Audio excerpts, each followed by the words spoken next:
Привет! Моя велосипедная экскурсия по городу Минску на дистанцию более 36 километров, в которую я отправился 4 августа 2023 года, продолжается.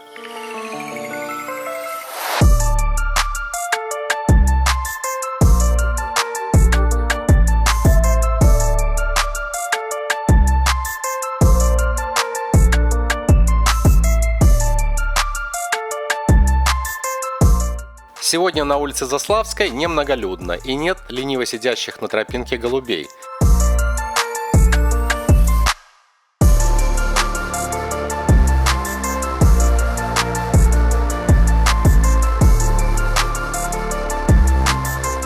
В 2016 году в этом дворе был рабочий фонтан.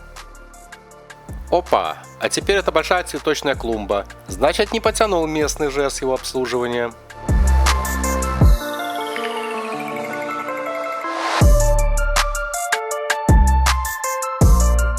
Протиснувшись в арку дома, я оказываюсь на улице, названной именем еще одного белорусского писателя Максима Танка. Для минчан эта улица известна этим длинным домом слева от меня. Он всегда был окрашен в красный цвет или его оттенки. Двигаясь с северо-востока на юго-запад, я достиг самой дальней точки этого моего велопутешествия. На этом месте я закончил 4-й эпизод из серии видеопутешествий в 2016 году. В общем-то, это центральная часть Минска, откуда он веками разрастался. Теперь я поворачиваю обратно, но возвращаться буду уже другим маршрутом, чтобы показать моим зрителям главную дорогу города, проспект Независимости. Тут тротуар выложили очень заметной рябой брусчаткой. Справа от меня Юбилейная площадь, которая уже совсем не похожа на таковую, просто перекресток дорог. Я пересекаю улицу Мельникайте, напротив меня школа красоты, в которой готовят будущих мисс Беларусь. И двигаюсь вдоль улицы Раковской.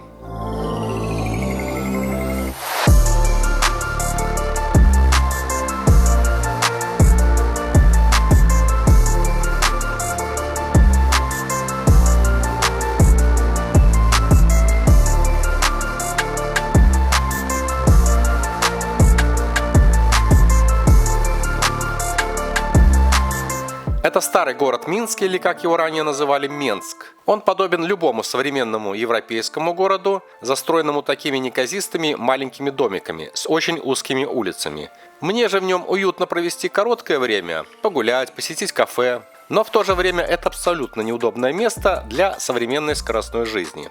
Хорошо, что когда восстанавливали город из руин после Великой Отечественной войны, архитекторы придумали, а строители сделали его улицы и проспекты такими широкими, а дома, парки и скверы такими большими и просторными. Раковская заканчивается во дворе большого, как скала, дома. За ним улица Немига. На мой взгляд, это уродливый дом, действительно похожий на скалу, со множеством окон нор или человеческих гнезд.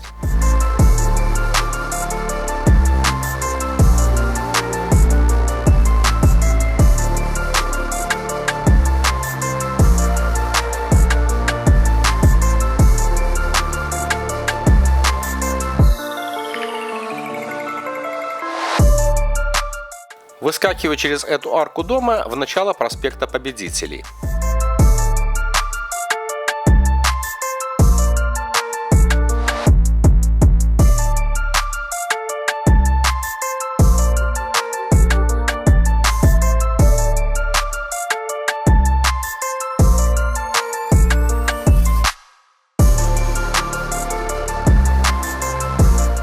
Возле Дворца спорта оживленная торговля по случаю праздника. Сегодня, 4 августа 2023 года, в Беларуси открываются вторые спортивные игры стран Союза независимых государств.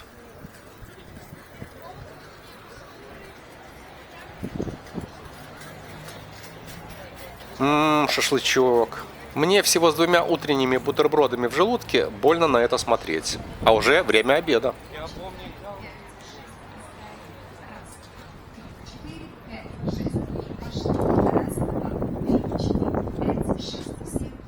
На сцене проходит репетиция детского ансамбля, готовятся к вечернему концерту.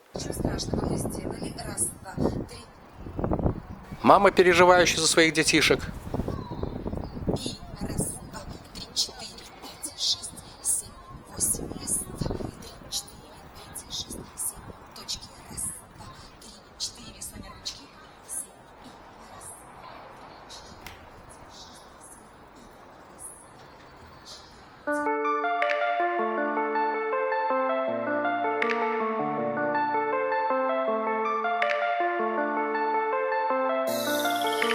Спускаюсь к набережной реки Свислочь и выезжаю на главную минскую велодорожку, которая проложена по берегу реки Свислочь и соединяет поселок Ждановичи и водохранилище Дрозды на севере с Чижовским водохранилищем на юге города.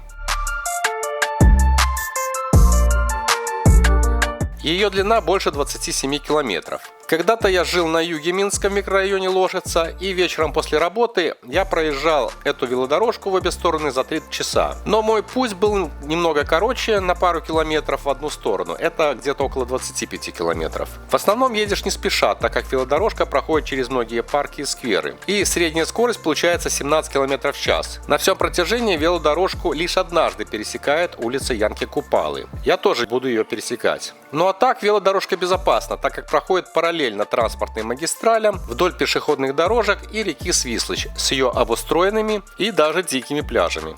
Сверху по мосту проходит улица Максима Богдановича. За много-много километров отсюда я проезжал по ней через северный поселок.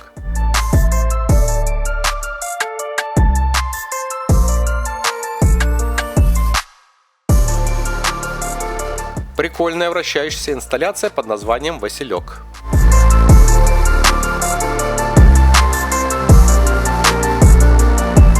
Справа за милыми домиками пешеходная улица Зыбецкая. На ней расположены только отели или по старинке доходные дома. В них кафе, бары и рестораны. Все для отдыха и развлечений. И таких улиц в центре города с каждым годом появляется все больше.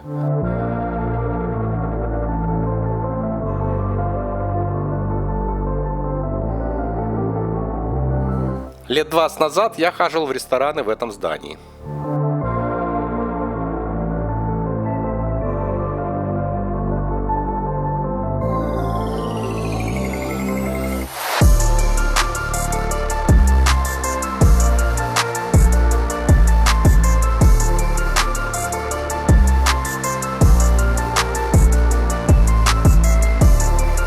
Вот здесь главная велодорожка единожды пересекается с улицей Янки Купалы. И я въезжаю в одноименный парк. Он назван также в честь белорусского писателя. Тихий и прохладный сквер для отдыха в жару. И он насыщен белочками, которые кормятся с руки, а не теми, что приходят к вам.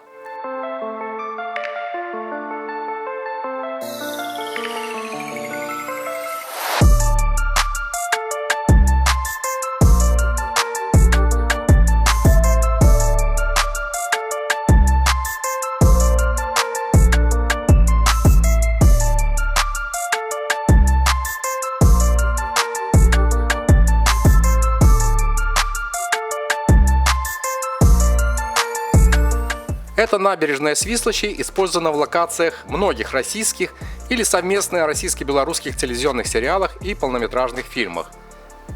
Миновав под мостом главный проспект Минска, оказываюсь в детском парке русского писателя Максима Горького.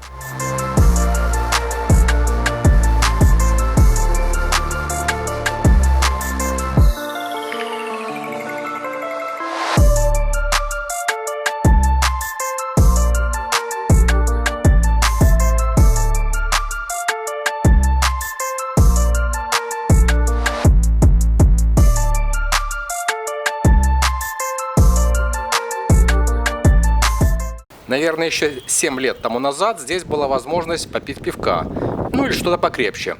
Сегодня это недоступно, потому что парк детский. Сделаю остановку и куплю себе мороженое.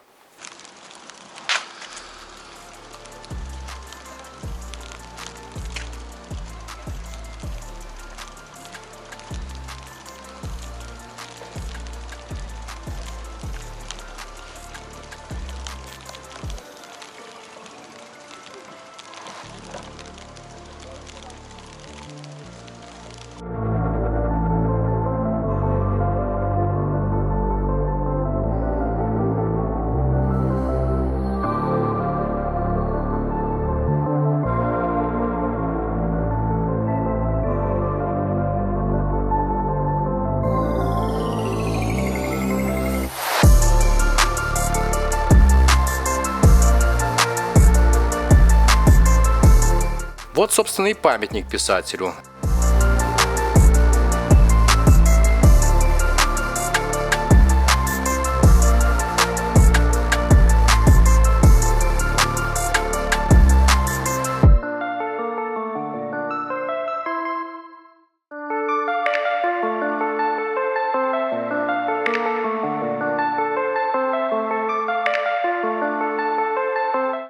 О, Пегас!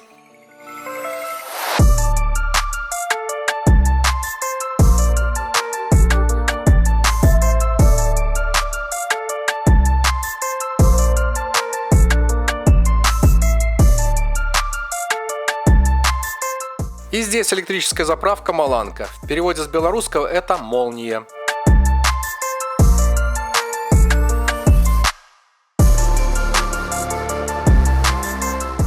А я выезжаю на главный проспект Минска Независимости. Впереди Площадь Победы, первое для минчан святое место, так как эта стела победителем была воздвигнута еще в 1954 году. Ее высота 38 метров.